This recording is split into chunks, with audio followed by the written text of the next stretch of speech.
लक्ष्य the goal achiever. नमस्कार साथियों, मैं सुधांशु तिवारी और आशा करता हूँ कि आप सभी स्वस्थ होंगे। ठंड का मौसम है इसलिए अपना ख्याल रखिएगा। तो स्वागत है आपका एक नए सेशन में, बाल विकास एवं सीखने की प्रक्रिया। तो बाल विकास की अवस्थाओं के बारे में हम पढ़ रहे थे। तो दो अवस्था हम लोग इस चैनल पर डिस्कस कर चुके हैं, शैशवावस्था और बाल्यावस्था।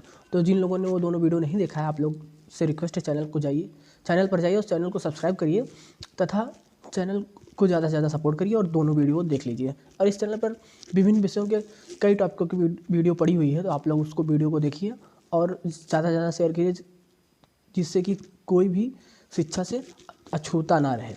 तो हम बाल विकास की अवस्थाओं के बारे में देख रहे थे। तो आज हम तीसरी अवस्था देखेंगे, किशोरावस्था।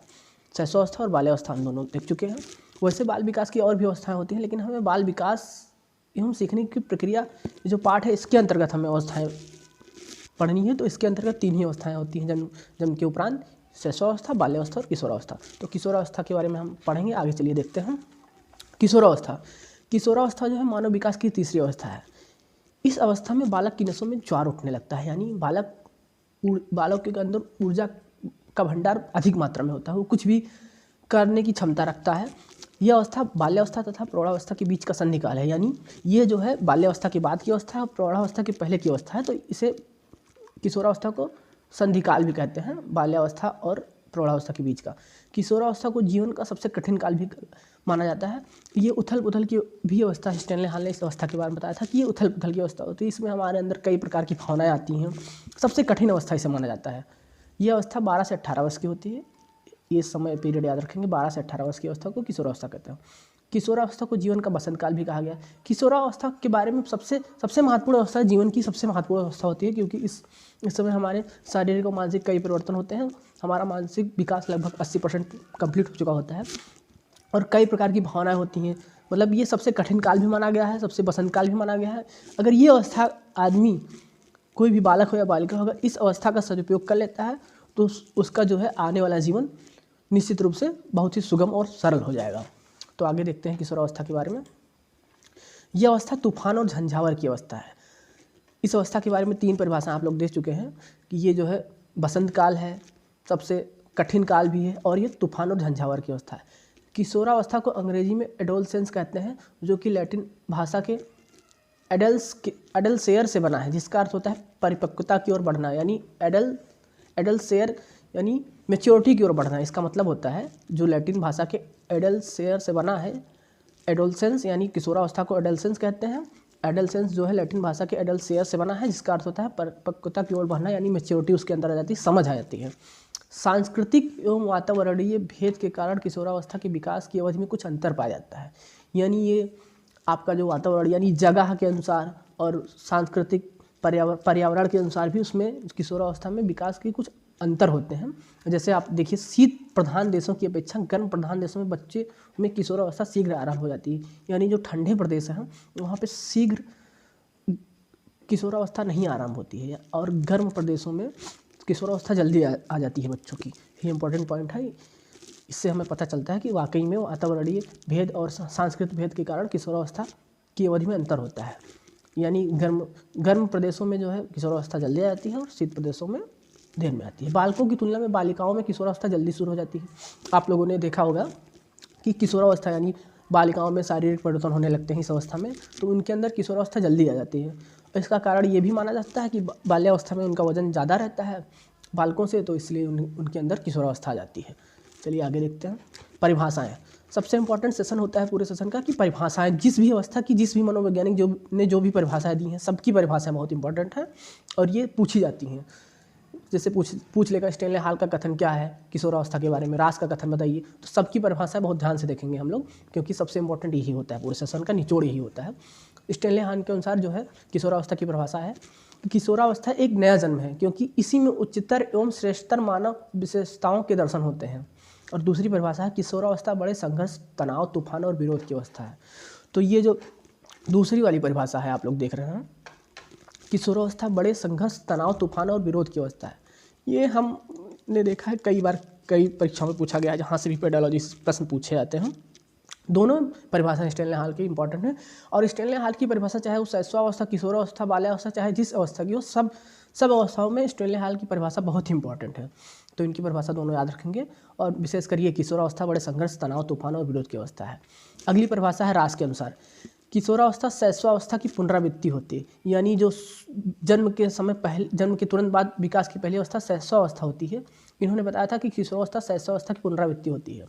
अब वैलेंटाइन के अनुसार, वैलेंटाइन ये भी मनोवैज्ञानिक हैं, ये जो वैलेंटाइन आप लोग जान रहे हैं, ये उससे दूसरा वैलेंटाइन है, ये एक प्रकार के मनोवैज्ञानिक थे। तो इन्होंने अपनी परिभाषाएं दी हैं किशोरावस्था के बारे में कि किशोरावस्था अपराध प्रवृत्ति के विकास का नाजुक समय होता है। इस समय बच्चों के मन में बहुत अपराध प्रवृत्ति वाले ख्याल आते हैं कि जैसे किसी भी कार्य को करने के लिए वो छोटा रास्ता अपनाते हैं, जैसे चोरी की भावना भी बना सकती है और विभिन्न प्रकार के अपराध होते हैं। आप लोग जानते हैं अपराध के बारे में, ज़्यादा यहाँ पे डिस्कस नहीं करेंगे। तो उनके अंदर अपराध प्रवृत्ति के विकास डेवलप हो सकता है अगर उन ध्यान नहीं दिया गया बच्चों के ऊपर समय, क्योंकि किशोरावस्था में बहुत नाजुक अवस्था होती है। ब्लेयर जोन्स तथा सिम्पसन के अनुसार, ये भी मनोवैज्ञानिक हैं, ब्लेयर जोन्स तथा सिम्पसन। तो इन्होंने किशोरावस्था के बारे में बताया है कि किशोरावस्था प्रत्येक व्यक्ति के जीवन का वह काल है जो बाल्यावस्था के अंत में शुरू तथा प्रौढ़ावस्था के आरंभ में समाप्त होता है। इसे संधिकाल, आपने देखा होगा कि इसे संधिकाल कहा भी गया है। तो ये वही, इनकी परिभाषा में वही है कि बाल्यावस्था के अंत में शुरू होती है तथा प्रौढ़ावस्था के आरंभ में समाप्त हो जाती है किशोरावस्था। तो ये सही बात है, ये संधि जो अवस्था है उसी वही इनकी परिभाषा है कि ये बाल्यावस्था के अंत में शुरू होती है और प्रौढ़ावस्था के आरंभ में समाप्त हो जाती है। अगली परिभाषा है बीम एवं हंट के अनुसार। किशोरावस्था की विशेषताओं को सर्वोत्तम रूप से व्यक्त करने वाला एक शब्द है परिवर्तन। जी हाँ, ये सबसे महत्वपूर्ण परिभाषा हमारे हिसाब से यही है कि किशोरावस्था में परिवर्तन बहुत ज़्यादा होते हैं। शारीरिक परिवर्तन होगा, चाहे बालक हो बालिका है, मानसिक परिवर्तन होगा, कई प्रकार का विकास होता है, तो परिवर्तन आ जाता है पूर्ण रूप से। जो भी हमारे अंदर शैशवावस्था या बाल्यावस्था के गुण होते हैं, किशोरावस्था का आते आते पूरी तरह से परिवर्तित हो जाते हैं। कई शारीरिक परिवर्तन भी होते हैं, बालकों के अंदर मानसिक विकास भी हो जाता है, तो परिवर्तन की अवस्था होती है। बीम एवं हंट के अनुसार याद रखेंगे हम लोग। सर्वोत्तम रूप से व्यक्त करने वाला एक ही शब्द है। अगर किशोरावस्था के बारे में बताएं कि एक शब्द में बताइए किशोरावस्था को परिभाषित कीजिए, तो आप बोलेंगे परिवर्तन। अब पी.एन. झा की परिभाषा। पी.एन. झा के अनुसार जहाँ तक विकास का संबंध है, यह किशोरावस्था तक अपने आप उच्चतम सीमा तक पहुँच जाता है। इन्होंने ये कहा है कि अगर हम विकास के बारे में बात करें तो किशोरावस्था तक आते आते बालक का विकास अपने उच्चतम सीमा तक पहुंच जाता है, यानी कि बालक का विकास अधिकतम हो चुका होता है। 100% मानेंगे कि जैसे शैशवावस्था के बाद बाल्यावस्था, बाल्यावस्था के बाद किशोरावस्था आते आते उसका विकास पूर्ण रूप से लगभग हो जाता है, उच्चतम सीमा तक पहुंच जाता है। ये पी.एन. झा का परिभाषा है। आगे देखते हैं किशोरावस्था की कुछ प्रमुख विशेषताएँ। किशोरावस्था में शारीरिक विकास तीव्रता से होता है, यानी जब किशोरावस्था आती है तो उसमें हमारे शारीरिक विकास होते हैं, कई शारीरिक परिवर्तन भी होते हैं, मानसिक परिवर्तन भी होते हैं और शारीरिक विकास बहुत तेज तीव्र गति से होता है। और इस वर्ष में जो है, जो किशोरावस्था होती है, इस अवस्था में बालकों की लंबाई ज़्यादा बढ़ती है, कई प्रकार के परिवर्तन होते हैं, उनकी आवाज़ भी चेंज हो जाती है बिल्कुल। मानसिक विकास में परिवर्तन लगभग 16 वर्ष की अवस्था तक मस्तिष्क, मानसिक विकास में भी परिवर्तन हो जाता है और 16 वर्ष की अवस्था तक मस्तिष्क का पूर्ण विकास हो जाता है। यानी कि 16 वर्ष की आयु में मानसिक विकास लगभग, यानी उसका मस्तिष्क का विकास हो जाता है और पूर्ण विकास हो जाता है। ये नहीं कि कुछ बचा रहता है। इस समय जो है मस्तिष्क का वजन 1200 से 1400 ग्राम होता है 16 वर्ष की आयु में। प्रतिष्ठा एवं पदवी की आवश्यकता होती है। इस समय जो है बालक या बालिका जो भी हों, वो बहुत जल्दी अपने आप को लोकप्रिय बनाना चाहते हैं, फेमस होना चाहते हैं, नेम और फेम दोनों पाना चाहते हैं कि जल्दी से जल्दी हमारी नौकरी लग जाए या हम फेमस हो जाएं किसी भी तरीके से। तो प्रतिष्ठा एवं पदवी की आकांक्षा रखते हैं। वित्तीय समस्या, देखिए इस अवस्था में जो है बालकों या बालिकाओं के अंदर सपने बहुत होते हैं, लेकिन उन्हें वित्तीय समस्या होती है। पैसे नहीं होते उनके पास कि सपनों को पूरा करने के लिए, लेकिन उनके सपने बहुत ज़्यादा होते हैं। कुछ भी सोचते हैं ये कर लेंगे, लेकिन वित्तीय समस्या होती है क्योंकि उनके पास पैसे नहीं होते हैं, तो अपने सपने को पूरा नहीं कर पाते हैं। मादक वस्तुओं के सेवन की समस्या की प्रवृत्ति का विकास, ये वही अवस्था है जब बच्चे बिगड़ते हैं। मादक यानी नशीली पदार्थों का सेवन की जो समस्या होती है, इस नशीली पदार्थों के जो समस्या होती है इसी अवस्था में आती है। यानी किशोरावस्था में बालक जो है, अगर उनके ऊपर ज़्यादा ध्यान नहीं दिया गया तो मादक वस्तुओं का सेवन करने लगते हैं। इसी अवस्था में इस प्रकार की प्रवृत्ति का विकास हो जाता है। आगे देखते हैं आत्महत्या की प्रवृत्ति का विकास।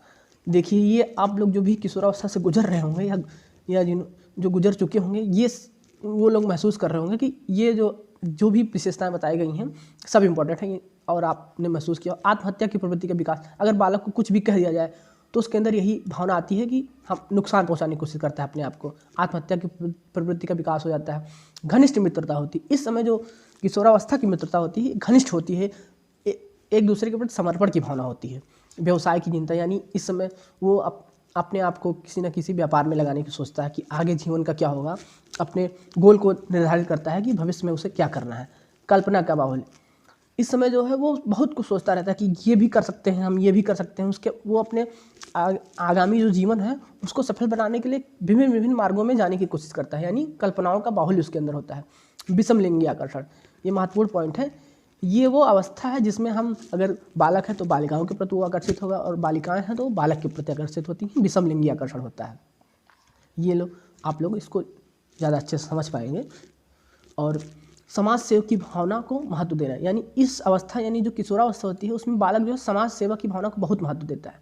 भले ही उसके पास उतनी क्षमता ना हो कि वो समाज की सेवा कर पाए, लेकिन उसके अंदर ये भावना बहुत ज़ोर शोर से भरी रहती है। समूह को महत्व देना, इसमें भी वो ग्रुप में रहना चाहता है, यानी ग्रुप में रहना। तीनों अवस्था, वो बाल्यावस्था से लेकर किशोरावस्था तक बालक ग्रुप में ही रहना चाहता है। तो ये हो गई विशेषताएं किशोरावस्था की। अब किशोरावस्था में शारीरिक विकास देखेंगे। तो सबसे पहले लंबाई की बात करते हैं। इसमें बालक और बालिकाओं की लंबाई में वृद्धि तीव्र गति से होती है, यानी किशोरावस्था में लंबाई में बहुत तेज़ी से वृद्धि होती है, चाहे वो बालक हो या बालिकाएं हों। 16 से 18 वर्ष की आयु में अपनी अधिकतम लंबाई को प्राप्त कर लेते हैं। इसमें बालक और बालिकाएं 16 से 18 वर्ष की आयु में, यानी जब किशोरावस्था खत्म होने वाली होती है, तो उस समय वो अपनी अधिकतम लंबाई को प्राप्त कर लेते हैं।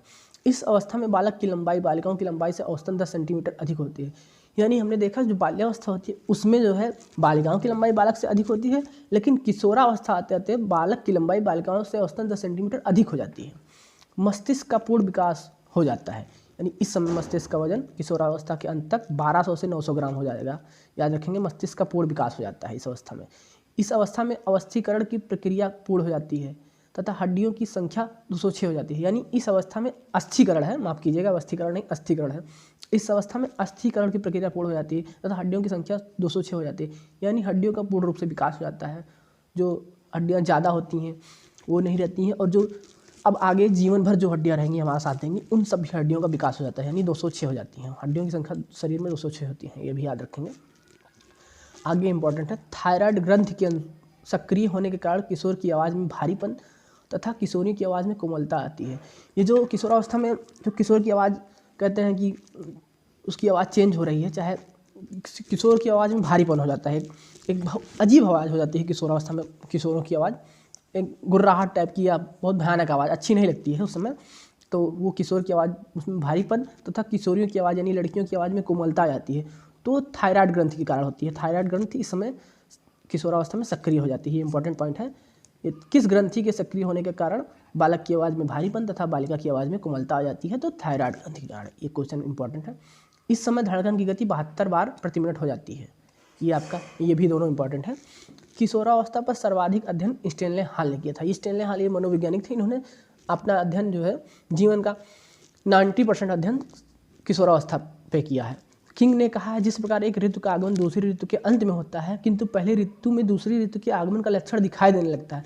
जैसे मान लीजिए कि गर्मी का मौसम है, उसके बाद बरसात आने लगती है, तो उससे पहले बादल घेरने लगते हैं, चमकने लगती है बिजली, और बारिश नहीं होती लेकिन उसके लक्षण दिखाई देने लगते हैं। इसी प्रकार से बाल्यावस्था और किशोरावस्था ठीक उसी प्रकार से एक दूसरे से संबंधित है। यानी जब जिस प्रकार से एक ऋतु के आगमन से पहले दूसरी ऋतु में उस ऋतु के आगमन के लक्षण दिखाई देने लगते हैं, उसी प्रकार से बाल्यावस्था और किशोरावस्था ठीक उसी प्रकार से एक प्रकार से दूसरे से संबंधित है। यानी बाल्यावस्था में हमें किशोरावस्था के लक्षण दिखाई देने लगते हैं, कहने का मतलब यही है। क्रिक पैट्रिक ने जो कहा है उसके बारे में ध्यान देंगे। किशोरावस्था के बारे में, किशोरावस्था को जीवन का सबसे कठिन काल माना है। क्रिक ने किशोरावस्था को सबसे कठिन काल माना है, और सबसे कठिन काल ये होता भी है। अगर संयम नहीं बरतेंगे तो इसमें जो है अपराध प्रवृत्ति की भावना भी विकसित हो जाती है, और मादक पदार्थों का सेवन भी हो सकता है शामिल हो जाए आपकी दिनचर्या में। तो ये सबसे कठिन काल है। संवेगात्मक उथल पुथल होने के कारण कुछ मनोवैज्ञानिक इसे समस्यात्मक अवस्था भी कहते हैं। यानी जो हमारे अंदर संवेगात्मक उथल पुथल होते हैं, तो इसी कारण से समस्यात्मक अवस्था भी कहा जाता है। याद रखेंगे, समस्यात्मक अवस्था कहते हैं किशोरावस्था को। स्टेनले हॉल ने किशोरावस्था को एक नाजुक अवस्था कहा है। स्टेनले हॉल ने अपना अध्ययन ही इस किशोरावस्था पे किया था, तो स्टेनले हॉल की परिभाषा इंपॉर्टेंट है। स्टेनले हॉल ने किशोरावस्था को एक नाजुक अवस्था कहा है। तो किशोरावस्था का सेशन समाप्त होता है। धन्यवाद। आप लोग वीडियो को ज़्यादा से ज़्यादा शेयर करिएगा।